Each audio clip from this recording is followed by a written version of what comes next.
Hey there, this is Zeb. I just wanted to do a quick video talking about externalities.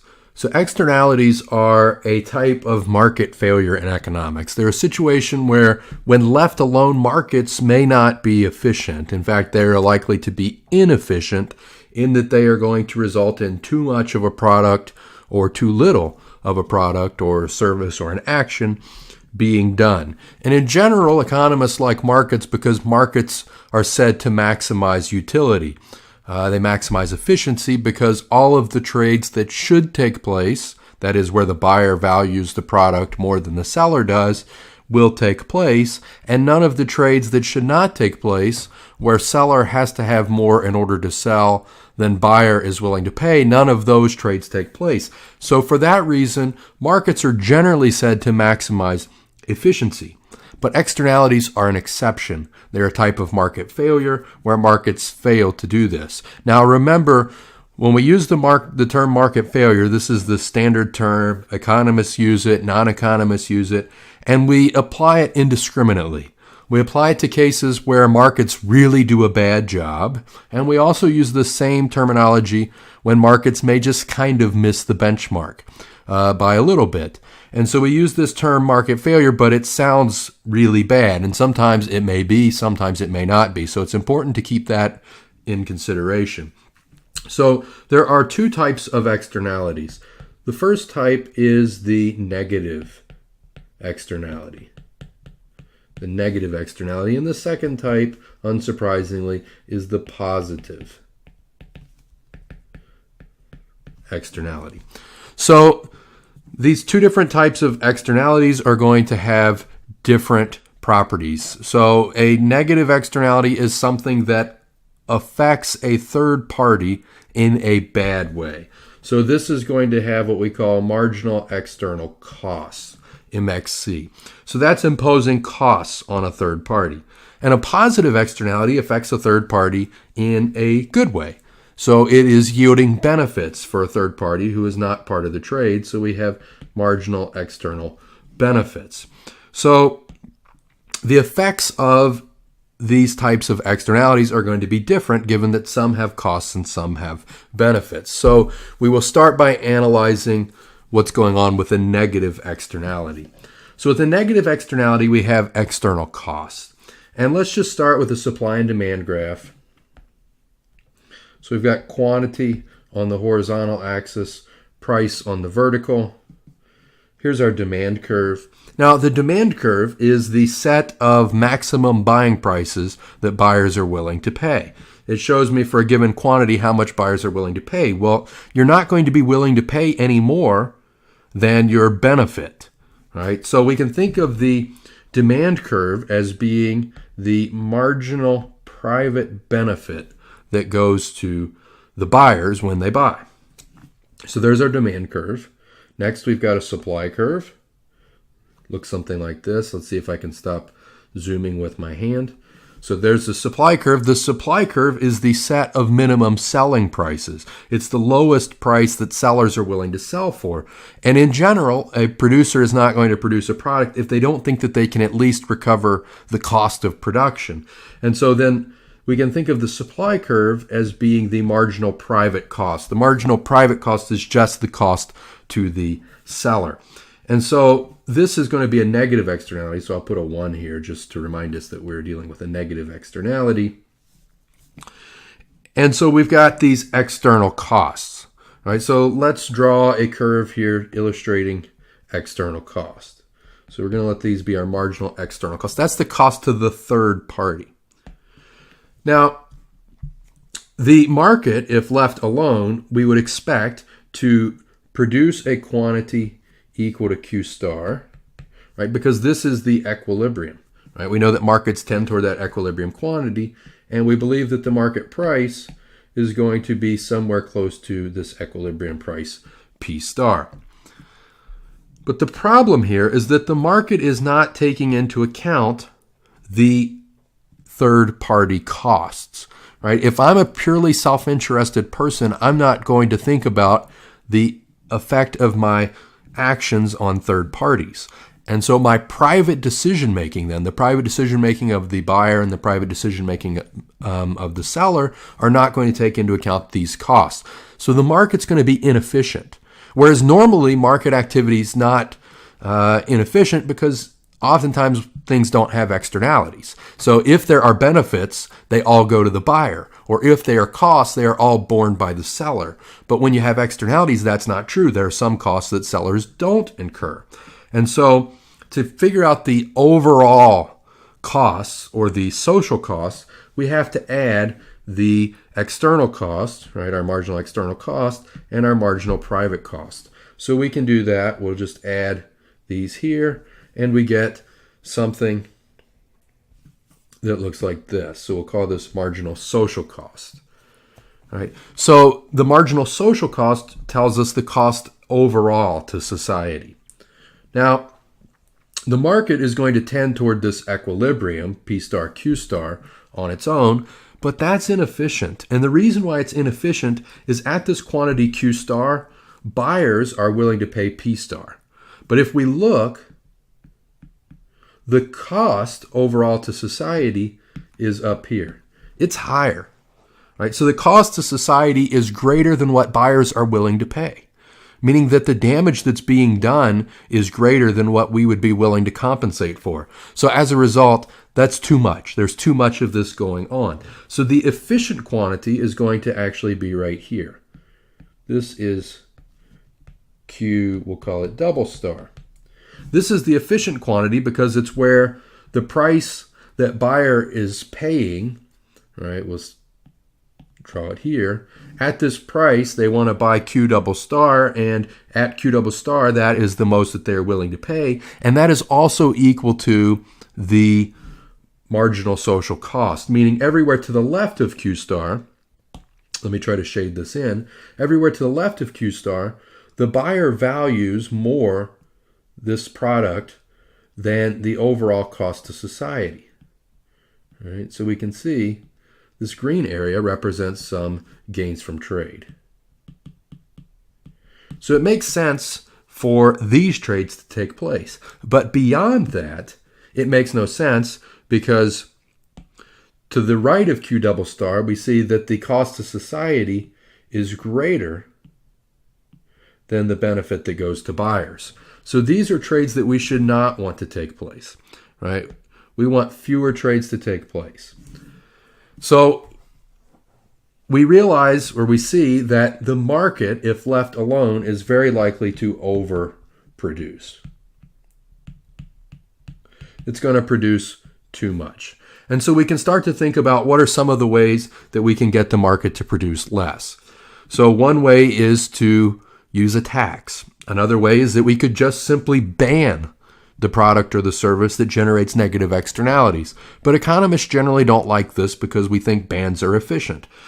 Realize if we were to ban it, we would completely lose all of these gains. Right? And so banning it is going to be inefficient for that reason. Of course, we could directly regulate. We could tell businesses that they must cut back on this pollution generating activity and tell them exactly how much they're allowed to do, or assuming that it's pollution. It could be any other negative externality. But economists are also skeptical of direct regulation because oftentimes politicians and bureaucrats have incentives that may not be compatible with economic efficiency. Politicians and bureaucrats presumably want to keep their jobs, and to the extent that implementing efficient policies might cost them their job, they're probably not going to do it. So for that reason, sometimes direct regulation can be not very useful. And one of the other ways that we can overcome this is by assigning property rights. Now, of course, this requires government too, but government may be able to assign property rights, and then private citizens can bargain to an efficient outcome, assuming that there are low bargaining costs or low transactions costs. And this is the idea that's known as the Coase theorem in economics. The idea that you may not have to have government intervention in a market in order to get an efficient outcome. If you have private property rights, people may be able to bargain one on their own. But what we can say for sure is that in a market, when you have a negative externality, private citizens are unlikely to take into account all of the costs of their actions. And so this may be a situation, likely is a situation, where government can step in and improve market outcomes, which is what Mankiw says in principle number 7 of Mankiw's 10 Principles of Economics, is that governments can sometimes improve market outcomes. So the case of a negative externality is one of those times where very likely government can step in and improve market outcomes. But if they don't do it properly, then they may make the market outcome less efficient. And that's something that we have to worry about. Okay, so there are negative externalities. Let's switch and let's look at a positive externality really quickly. I'm just going to move some of this stuff out of the way. Didn't want to move it all, but that's fine. Okay, so let's take a look at positive externalities. So positive externalities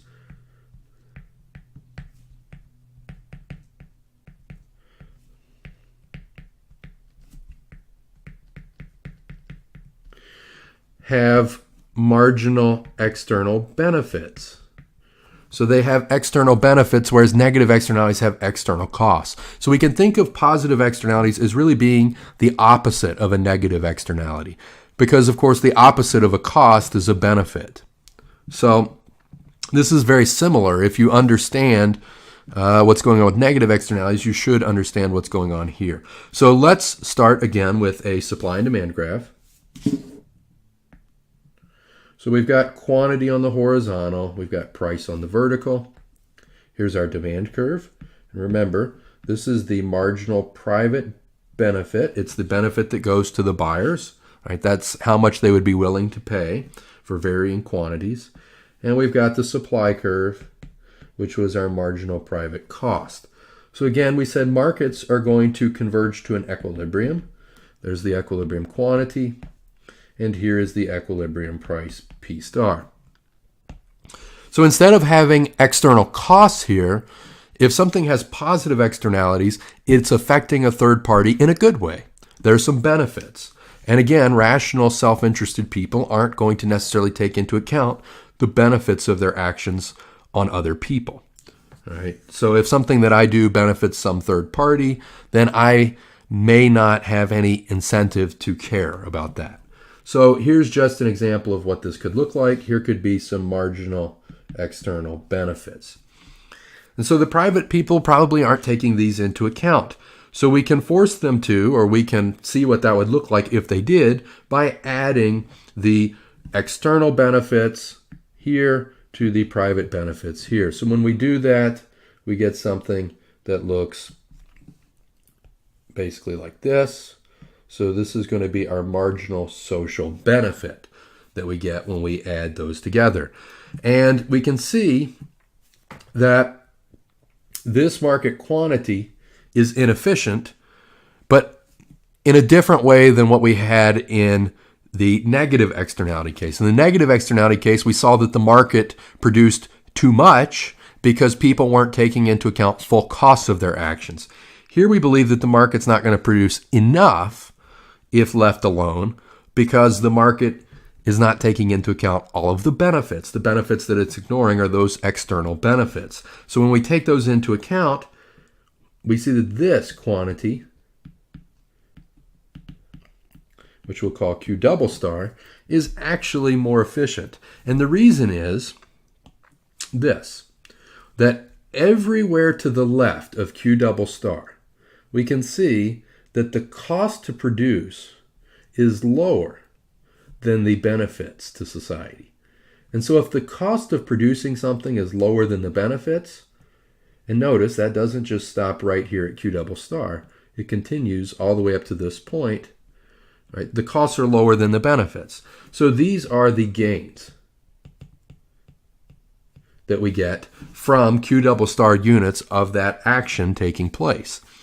And of course, if the quantity stopped at Q star, there would be some gains here that we would not get, namely these. Right? So these gains would not happen if the quantity stopped at Q double star.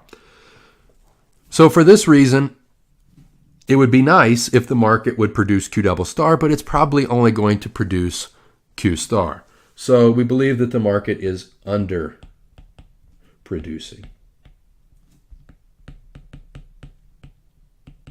So we mentioned that a tax could be used in the case of the negative externality to get the government or to get the market to produce more. In this case, we can use the opposite of a tax, which would be a subsidy. So a subsidy could work, and the optimal amount of the subsidy would be equal to whatever the external benefit is at the optimal quantity. So you could implement a subsidy, and that would get people to do more. Here's a basic economic principle. If you tax something, you're going to get less of that thing.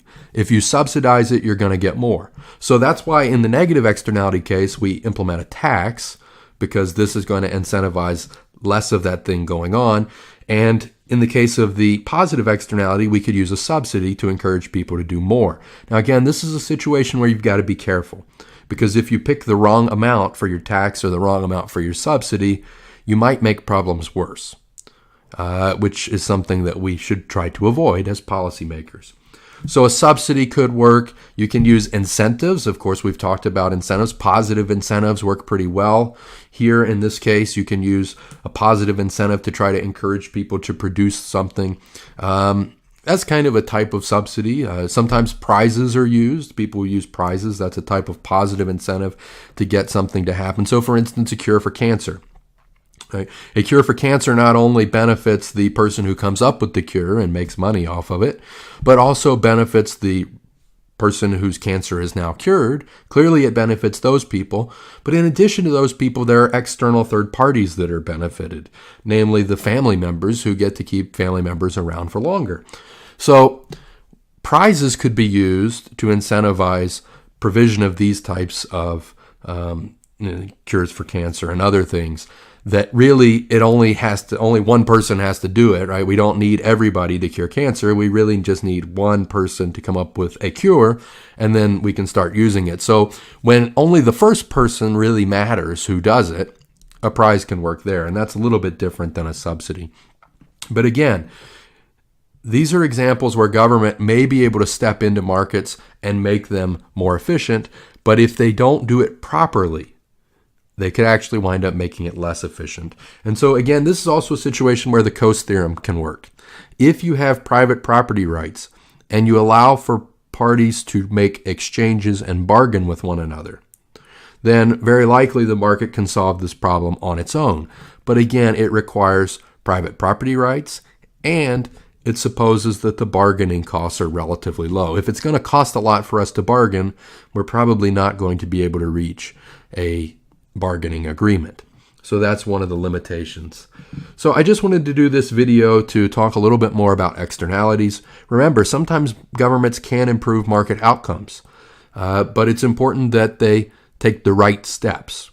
And so we've mentioned just a few of those in this video. And of course, governments can sometimes make market outcomes worse, and price controls are examples of that. So it's important to keep in mind when government can make market outcomes better and when they might not be able to. So I'm going to wrap up this video here. I hope that it helped. Thanks for watching.